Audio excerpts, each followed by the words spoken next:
భక్తి సమాచారం వాట్సాప్ ఛానల్లో జాయిన్ అవ్వండి. అన్ని విశేషాలు ఎప్పటికప్పుడు తెలుసుకోండి. మనకు శ్రావణ మాసంలో ముఖ్యమైనటువంటి పండగల గురించి క్లుప్తంగా సవివరంగా సంపూర్ణంగా తెలుసుకుందాం.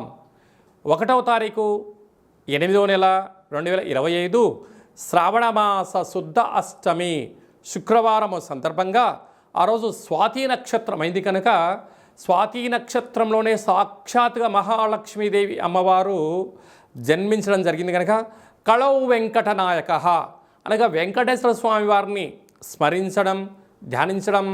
మనము పసుపు రంగు వస్త్రంలో 27 నాణెములను ఉంచి కొబ్బరికాయను ఉంచి నవధాన్యాలను ఉంచి ముడుపు కట్టడం వలన వచ్చే సంవత్సరం లోపల లక్ష్మీదేవి మన ఇంట స్థిర నివాసంగా ఉంటుందని చెప్పి గమనించాలి.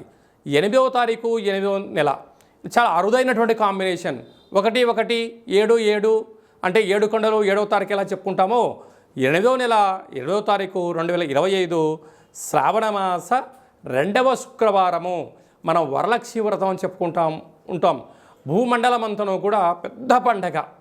మనం ఏ రోజు అమ్మవారిని స్మరించినా ధ్యానించకపోయినా ఆ వరలక్ష్మి వ్రతం రోజున గృహంని శుద్ధి పెట్టుకొని ఇంటి సింహద్వారానికి మామిడాకులను ఏర్పాటు చేసుకొని లక్ష్మీదేవి అమ్మవారిని ఇంటికి ముగ్గుతో స్వాగతం పలికి యథాశక్తిగా లక్ష్మీదేవి అమ్మవారిని పారిజాత పుష్పాల చేత కానీ మల్లె పుష్పాలతో కానీ విరజాజులతో కానీ చామంతులతో కానీ ఇంకొంచెం శక్తి కలిగినటువంటి భక్తులు వెండి పుష్పాలతో కానీ ఇంకొంచెం శక్తి కలిగిన భక్తులు బంగారు పుష్పాలతో అర్చన చేయడం వలన లక్ష్మీదేవి అమ్మవారి యొక్క కృప కటాక్ష వీక్షణ వారికి కలుగుతుంది.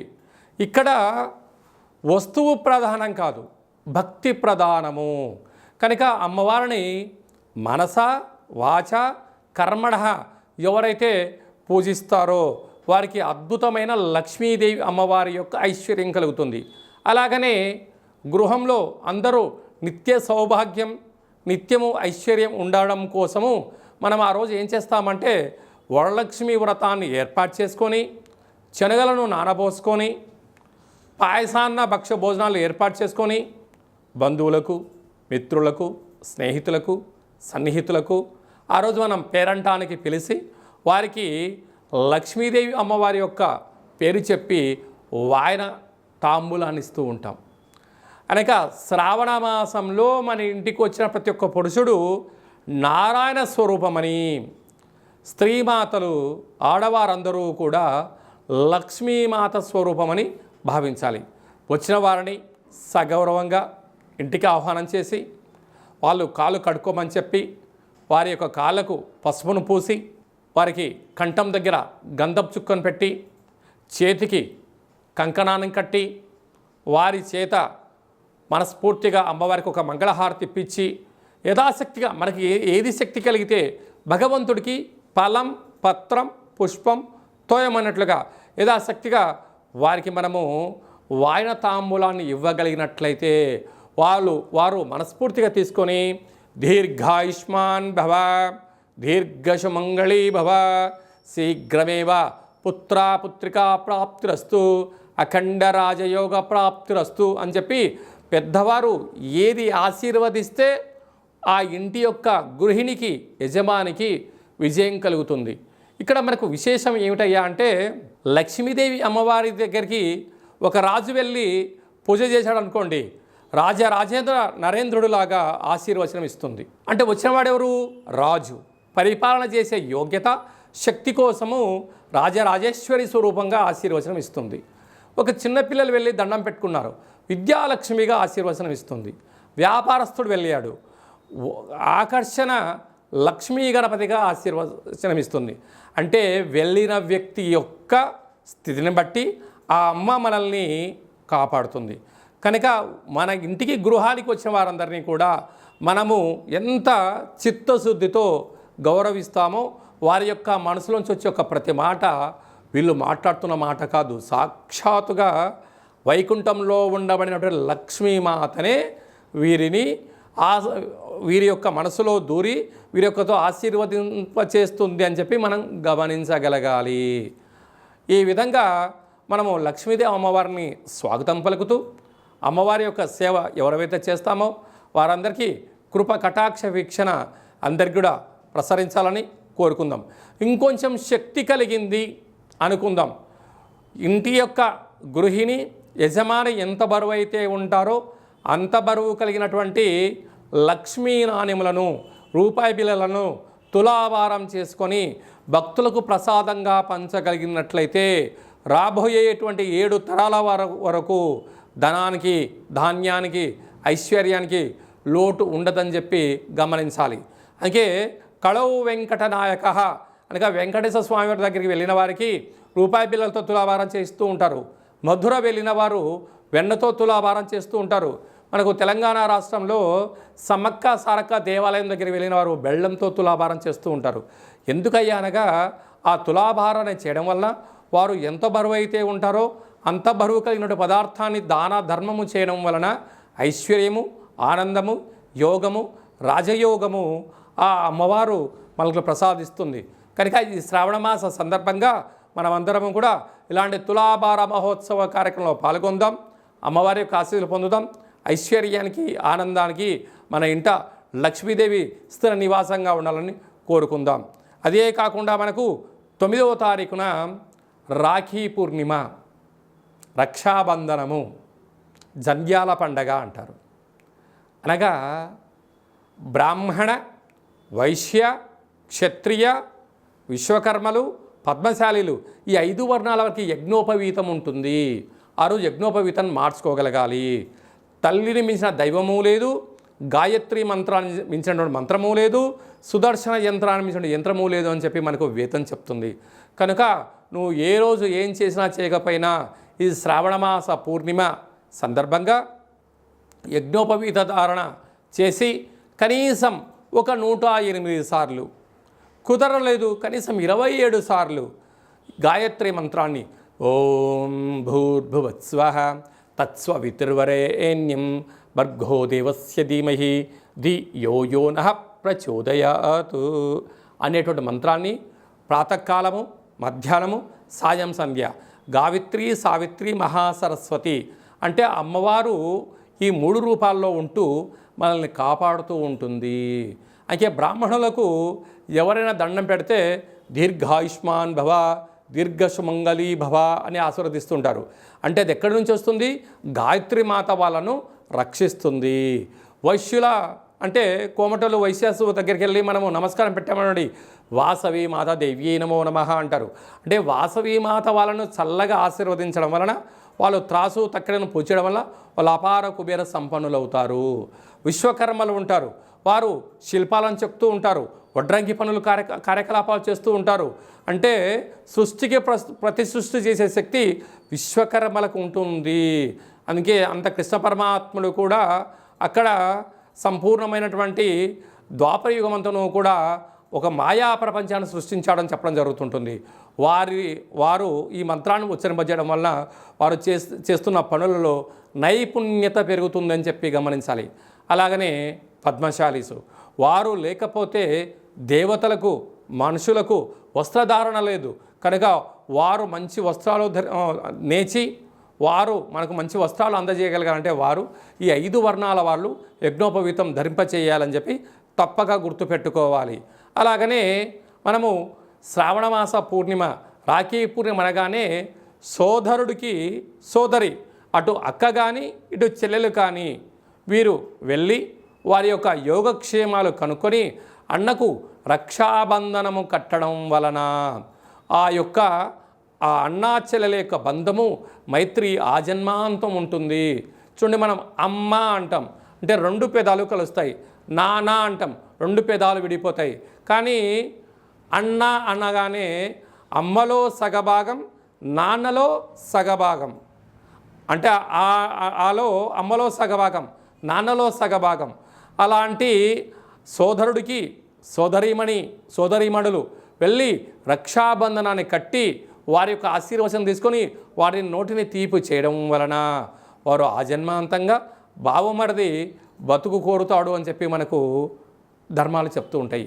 ఏదన్నా వ్యాపారాలు చేసేటప్పుడు ఏదన్నా ఆలోచనలు చేసేటప్పుడు సొంత తమ్ములను కూడా పక్కన పెట్టి బావమరిదిని పక్కన పెట్టుకోమని చెప్పి పెద్దవాడు చెప్తూ ఉంటారు. ఎందుకనగా తన చెల్లెలి క్షేమాన్ని తన అన్న కోరుకుంటాడు, బావ క్షేమాన్ని బావమరిది కోరుకుంటాడు. కనుక ఇలాంటి రక్షాబంధనము రోజునన్నా కనీసం అండదమ్ముళ్ళు అక్కా చెల్లెలు కలిసి ఒక వేడుకగా చేసుకునే ప్రయత్నం చేయగలగాలి. అంటే 64,000 జీవరాశులలో అత్యుత్తమైన మానవ జన్మ. ఈ జన్మలో తెలుసో తెలియకో ఒక తల్లి గర్భంలోంచి మనం అందరం బయటకు వచ్చాం. కనుక ఆ రక్త సంబంధము అనేటువంటిది ఇలాంటి రోజులలోనైనా కలిసి అన్నక్షేమ కార్యక్రమాలు, సోదరి యోగక్షేమాలు, ఒకరినొకరు ఉభయ కుశలోపరి అని తెలియచేయడం కోసమే మన సనాతన హిందూ ధర్మం పెట్టింది. చూడండి, మన సనాతన ధర్మంలో ఎంతటి గొప్పతనం ఉందో. మనకు నాగల చవితి రోజు పుట్టలో పాలు పోస్తాం, భూమాతకు పూజ చేస్తాం. అలాగనే వృషభాలకు పూజ చేస్తాం, అంటే జంతువులకు పూజ చేస్తాం. సోదరీమణులకు శ్రావణ మాసంలో వసుదైక కుటుంబము అనగా అందరం కలిపి ఒక చోట చేసుకొని వేడుకను చేసుకుంటాం. అందుకే మన సనాతన సాంప్రదాయానికి అంత పెద్ద గొప్ప విలువలు, అంత పెద్ద ఐశ్వర్య జీవన విధానం ఉంటుంది. కనుక చిన్న చిన్న పొరపాట్లు ఇట అండదమ్ముళ్ళు చేయొచ్చు, అక్కా చెల్లెలు చేయొచ్చు. కానీ ఇలాంటి శుభ సందర్భంలోనైనా వాటన్నిటిని మర్చిపోయి కలుపుకొని ప్రయాణం చేయగలిగితే తల్లి తండ్రి ఉండబడిన వారు నా పిల్లలు కలిసి ఉంటున్నారు అని చెప్పి తల్లిదండ్రులు ఎంతో ఆనందపడతారు. తల్లిదండ్రులు లేనటువంటి వారందరూ నేను లేకపోయినా నా కొడుకు నా కూతురుతో మైత్రిని, మంచి స్నేహ సంబంధాన్ని కలిసి ఉంచుకుంటాడని చెప్పి గతించిన పితృదేవతలు ఆశీర్వచనం వలన ఇరువురు కుటుంబాలు బాగుంటాయి, ఇరువురు యొక్క వంశము ఆ చంద్రార్కం వరకు కలిసి ఉంటుందని చెప్పి మనకు వేదం చెప్తుంది. కనుక మనిషి అనేటువంటి వారు చిన్న చిన్న తప్పులు చేస్తూ ఉంటారు. చెల్లెలు ఏదో తప్పు చేసి ఉండొచ్చు, అన్న కూడా ఏదో అని ఉండొచ్చు. కానీ ఇలాంటి సందర్భాలలో దయచేసి ఏది మనసులో ఉంచుకోవద్దు. అన్నీ మర్చిపోయి అన్న చెల్లెలతో మాట్లాడడంలో తప్పలేదు, చెల్లెలు వచ్చి అన్నతో మాట్లాడడం తప్పలేదు, ఇరువురు కుటుంబాల్లో ఎవరు కుటుంబానికి వెళ్ళినా తప్పలేదు. వెళ్ళి ఆ యొక్క రక్త సంబంధాన్ని, ఈ జన్మకే మనం రక్త సంబంధమే ఉంటాం కనుక ఈ జన్మలో ఉండబడినటువంటి మైత్రి బంధాన్ని కాపాడుకుందాం. భావితరాలలో మన పిల్లల్ని కూడా వారికి మన రక్త సంబంధం ఇది, నువ్వు చెల్లెలతో ఇలా ఉండాలి, నువ్వు అన్నతో ఇలా ఉండాలి మనం ఆచరింపచేస్తే మన పిల్లలు ఆచరింపచేస్తారు. మనం ఆచరించలేదు, మన పిల్లలు ఆచరింపచేయరు. కనుక అందరికీ సోదరీమణులకు అందరికీ కూడా, సనాతన ధర్మ సంరక్షకులకు, జ్యోతిష్య అభిమానులకు అందరికీ కూడా రక్షాబంధన శుభాకాంక్షలు. అందరికీ శుభాన్ని, జయాన్ని, ఐశ్వర్యాన్ని ప్రసాదించాలని మరొక్కసారి మహాలక్ష్మీదేవి అమ్మవారిని కోరుకుందాం. ఇంకనూ మనము శ్రావణ మాసంలో విజయాన్ని సాధించగలగాలి అన్నట్లయితే మనకు శ్రావణ మాసంలో శుక్రవారం రోజున ఉతికిన వస్త్రాలు ధరింపచేయడం, ఇంట్లో మనము లక్ష్మీదేవి అమ్మవారికి పూజ చేయడం, సంపూర్ణమైన ఐశ్వర్య జీవనాన్ని పొందడం, మనకు ఏది కలిగితే అది శక్త్యానుసారంగా వాయనాన్ని తాంబూలం ఇవ్వడం, స్త్రీమాతకు ఒక మంచి విస్తర వేసి భోజనాన్ని ఏర్పాటు చేయడం, పసిపిల్లలకు చిన్న చాక్లెట్ల లాంటివి ఏర్పాటు చేయగలిగినట్లయితే జాతకంలో ఉండబడినటువంటి గ్రహదోషం తొలగి ఐశ్వర్యం కలుగుతుందని చెప్పి కూడా మీరు గమనించగలగాలి. ఇంకనూ మనం విజయం సాధించగలగాలి అన్నట్లయితే ఈ యొక్క పాత్ర కంచు పాత్ర, కంచు మోగినట్టు కనకంబు మోగదు గదరా సుమతి అని చెప్పి మనకు సుమతి శతకంలో చెప్పడం జరిగింది. ఇందులో 12 రాసులు అచ్చు వేయడం జరుగుతుంది. ఈ పాత్రను ఇలా ఎడమ చేతులతో పట్టుకొని ఇలా ఒక్కసారి శబ్దం చేస్తే ఈరోజు ఓంకార శబ్దం రావడం ప్రారంభిస్తుంది.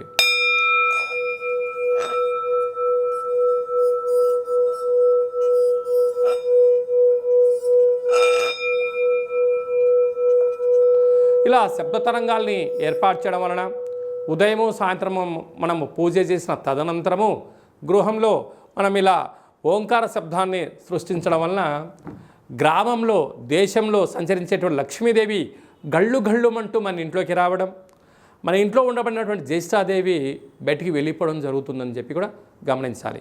ఈ అక్షయ పాత్రతో పాటు మీకు కాళభైరవ స్వామి యొక్క పూజా కార్యక్రమం, 27 రకాల వస్తువులతో దిష్టి దించడం కూడా జరుగుతుంది. కనుక మనమందరము కూడా ఈ శ్రావణ మాసంలో కాళభైరవ స్వామి వారికి అక్షయ పాత్రను ఇంట్లో ఉంచుకుందాం. ఐశ్వర్యానికి ఆనందానికి స్వాగతం పలుకుతామని చెప్పి గమనించాలి. మీ వ్యక్తిగత జాతకం తెలుసుకోవాలనుకుంటున్నారా?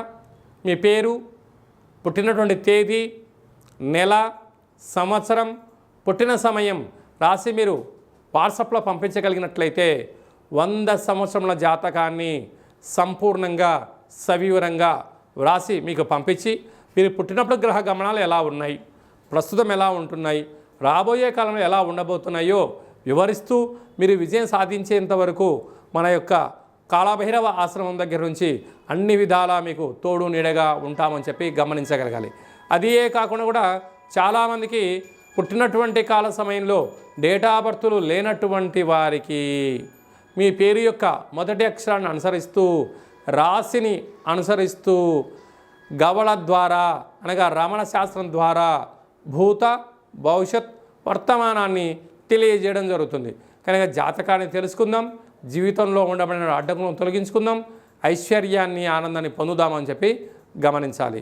కనుక ఆసక్తి గలవారు అపాయింట్మెంట్ తీసుకొని సంప్రదించగలరు. అందరికీ ఈ శ్రావణ మాసంలో శుభం, జయం, లాభం జరగాలని కోరుకుంటూ ఆశీర్వచనం. ఓం శతమానం భవతి శతాయు పురుష సతేంద్రియ ఆయుష్యేవేంద్రియే ప్రతిష్టతి. ధనం ధాన్యం బహుపుత్రలాభం శత సంవత్సరం దీర్ఘమాయు. సర్వే జనా సుఖినో భవంతు, లోకా సమస్తా సుఖినో భవంతు. సర్వం మహాలక్ష్మీదేవతార్పణమస్తు. హరి ఓం. ఈ వీడియో మీకు నచ్చినట్టయితే లైక్ చేయండి, షేర్ చేయండి. అందరికన్నా మీ వ్యక్తిగత జాతకాన్ని ముందుగా మీరు తెలుసుకోవాలి అనుకుంటున్నట్లయితే మా ఛానల్ని సబ్స్క్రైబ్ చేసుకోండి, గంట సింబల్ ప్రెస్ చేయండి, అలానే బటన్ కూడా తెలియచేయండి. హిందూ ధర్మాన్ని కాపాడండి. For more videos like this, subscribe Big TV channel.